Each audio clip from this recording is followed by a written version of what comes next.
Do you know what's really funny? Since finishing the 31-day challenge, I have absolutely no idea how to start these podcasts anymore.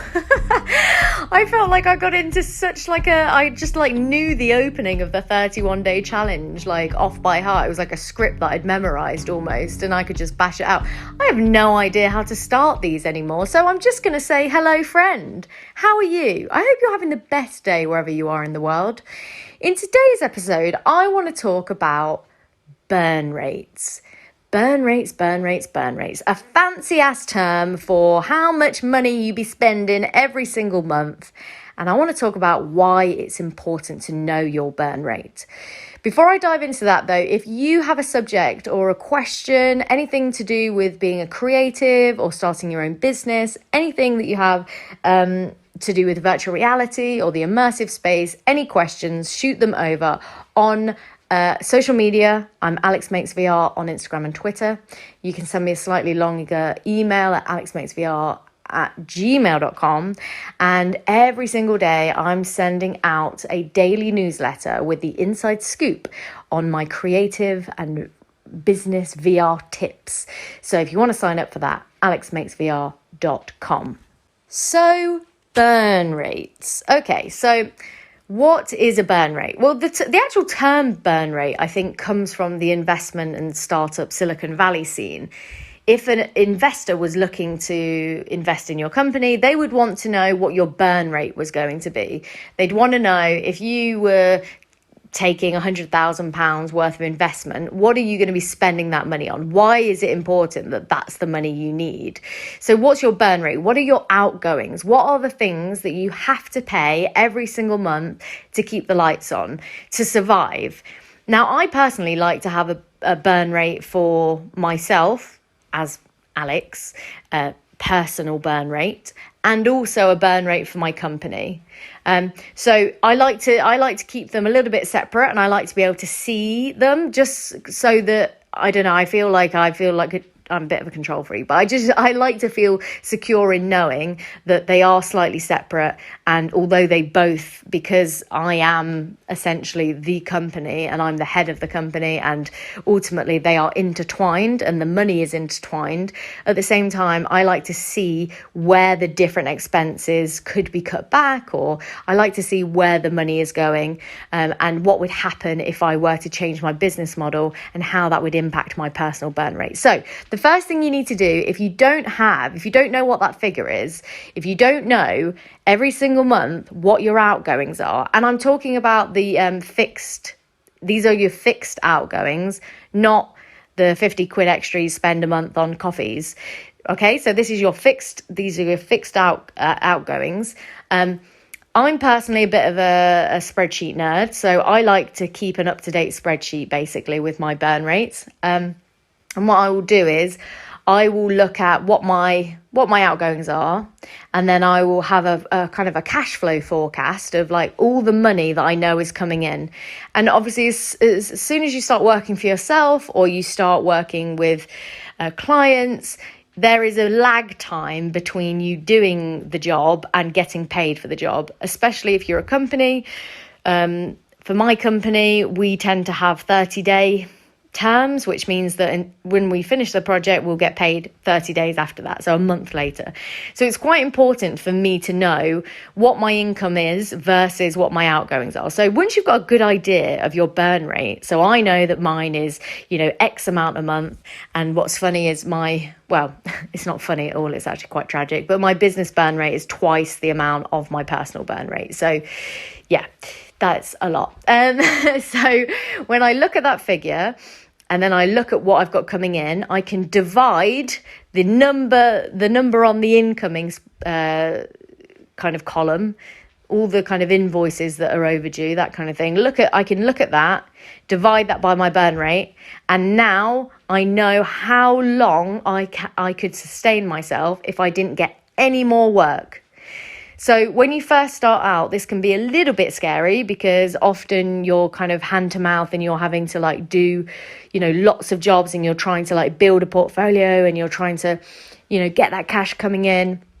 And it takes a while to build up a reserve. But ideally, you want to be in a place where you've got at least 3 months worth of what we call runway.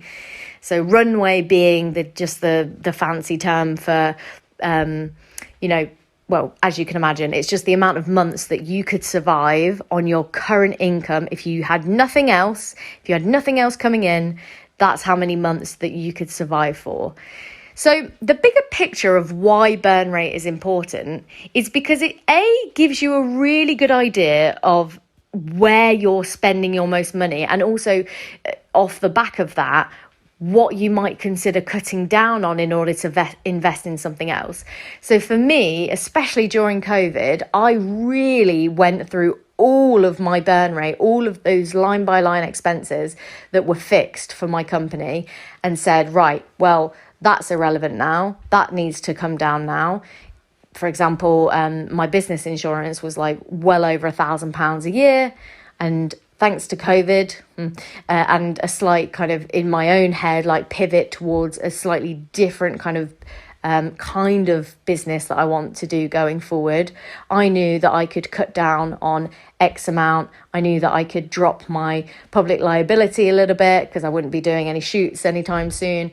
I knew that I could drop my my kit insurance because actually for the last year I haven't been buying equipment, and actually I've gotten rid of a bit of kit. So I was like, oh, I haven't even looked at what that would do. And it decreased my insurance by like 200 quid or something. It's like just £200 throwing down the drain because I hadn't bothered to like update it. So it can be really quite therapeutic, especially during a bit of downtime, to go through that burn rate and see what you can cut, so that then again, you're super lean. If you've got kind of as leaner burn rate, as leaner expenses as possible, then all of a sudden you don't need to chase as much work. I think this is the big thing for me, is that when we get into business or when we start working for ourselves, we think that the only way to achieve our dreams, our dream life, our dream career, our dream success, is to 10x our income, is to go after more and more money, is to charge more, and absolutely, I was totally guilty of that for the first 5 years of my career. That was what I was obsessed with. But what I've realised in recent years is that actually it's a lot easier to just have a look at that burn rate, keep that burn rate in check. And as soon as you have the comfort of knowing how much money you need every month, then it becomes so much more relaxing. All of a sudden, you're not chasing after 1,000 different clients, or like you're not chasing after these uber massive projects, like because you're like, oh, I need them to be successful or to survive or to have like go on holiday. All of a sudden, you can be like, actually, I've done enough work for the next, I've done enough work previously to now get me through the next 3 months. So now I can be a bit more selective with the clients I go after. I can be a bit more selective with what I spend my time on. Maybe I can even pull back on my client work and I can start to work on some passion projects again. Maybe I can explore a different avenue that I previously didn't have the headspace for. So just even being aware of your burn rate gives you so many opportunities and so much more breathing room. So that's why I believe that burn rate is one of the most important things that you can do as a person in general, but definitely as a creative or an entrepreneur, to understand your burn rate and to understand that kind of the amount of money you need to come in to give yourself a bit more room to explore different things, or just even have a bit more time off. We're all craving that. Although I say we're all craving that, most of us have had that over the last few months. I personally really enjoyed it, although it seems to be getting a bit busier as the world is slowly going back to normal. But yeah, so that's kind of my rant on burn rates. And then the next part of this puzzle is, when you do start bringing in more money, or when you do start kind of earning more, it's really important to kind of keep an eye on that burn rate, because it's very easy to get what they call lifestyle creep. This is something massive in the personal finance world. It's something that a lot of kind of stock investors talk about, the fact that actually the best thing to do is to not go and blow all your money, and not let your lifestyle creep up to this different level, So, all of a sudden you get used to earning £5,000 a month rather than 3. And so you go out for more dinners, you buy that extra stuff on Amazon. You are a bit like lapsadaisical with how much you spend on holidays or things like that. And there's absolutely times where it's like, yeah, I worked hard for this money, I'm going to spend it how I want. Like, I've absolutely been there, and I will continue to be there, because I think it is important to reward yourself for the hard work you do in your business. But actually, sometimes I think about things and I go, I could spend this money on that thing, but that means that I will have to do an extra job in 2 months' time, or I will have to take on a bit of extra kind of like work on that project and do it myself rather than outsource like on that thing. And actually, I just don't want to. And so sometimes it kind of reframes how you like look at things. And it's very important to just keep your lifestyle in check and live kind of as humbly as possible. I'm not saying that as you start to earn more money and you start to build a career or a business that you love, that you shouldn't treat yourself. But also just remember like why you wanted to work for yourself or why you wanted to run your own business. It wasn't so that you could work 18 hours a day. It was so that you could actually enjoy your life and do things with your life that you wanted to.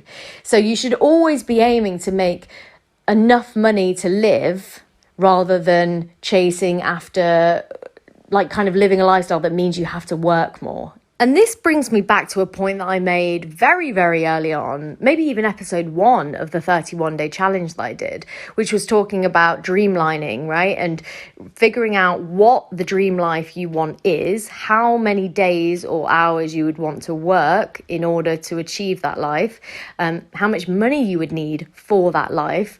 And then very quickly you can get an idea of like how much money you need to bring in. So adding that burn rate aspect into this and understanding what your current outgoings are, but then also from dreamlining. And if you haven't listened to that episode or you haven't heard that term before, it was a term popularized by Tim Ferriss in the 4-Hour Work Week, and it basically is like, think about the absolute dream scenario for your life and then write down how much all of that stuff would cost, realistically, and you'll figure out that actually you don't need £1 million to live that dream life. Actually, it's really, really achievable. And so once you've got that figure that you're aiming for, all of a sudden you can look at your burn rate as like part of that puzzle, right? Because essentially dreamlining is coming up with your dream burn rate, right? And it gives you something to aim for. I think all of this comes down to the fact of having a grasp on your finances, but also having a good idea of like where you're going with it, what your ideal situation is, allows you to make decisions about what clients and work you take on that doesn't necessarily run you into the ground. Honestly, I wish I knew about this years ago, because I spent years chasing new jobs, chasing money, building a business that wasn't really set up in the way that would give me the life that I actually wanted. And it's only really in the last kind of 12 months that I've really hunkered down to understand this stuff. And, I've got my burn rates in check now, and I know what my dreamlining figure is. And now I'm building towards that. And that has just been an absolute game changer. And it does allow me to be a little bit more relaxed about things. It means that I can see what I'm aiming for rather than just thinking, oh, the aim is just to make as much money as possible, surely. It's like, well, actually, no, because I know that my ideal life looks like this, and I know that this costs that much money. So that's how much money I need to make. So I'm going to go from A to B, right? It's like, yeah, it's just like the most basic thing. And I'm sure like there's some of you listening to this episode that already kind of knew this, or maybe it just reaffirmed it for you.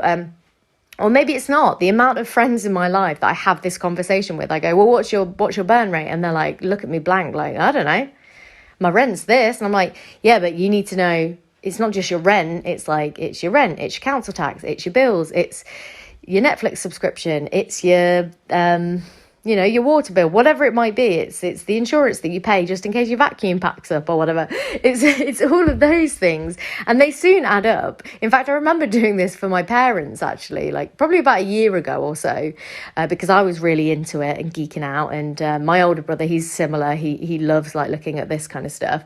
And then I did it for my parents once, and we literally went through and found about 5 different things that they'd been paying for without even realizing it. Like, they have been paying £1.99 for insurance on my little brother's Xbox 360 for about 10 years. They've been paying that without even knowing that they were paying it. And literally, as soon as we spotted that, then all of a sudden it was like, okay, well, let's just quickly cancel that. Literally took about 10 seconds, and that's already saved them money. So yeah, get a grasp of your burn rate. Go back to, I think it's episode 1 of the 31-day challenge, and Dreamline. I go through that dreamlining exercise in that. And there you go. Then you can kind of like go forward in your business with a really concrete idea of like what money needs to come in for you to survive.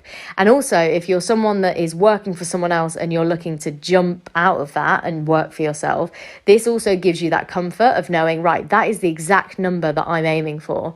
So it's now not an elusive figure. It's not like, oh, I just don't even know where to start. It's like, well, actually you do.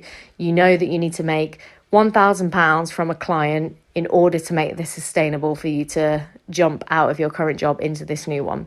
So now you know that, okay, well, maybe I'm going to go after 2 clients, each paying me £500. And once I've got that, then I'll know that, that this is really achievable. So anyway, those are my thoughts on burn rates, why they're important.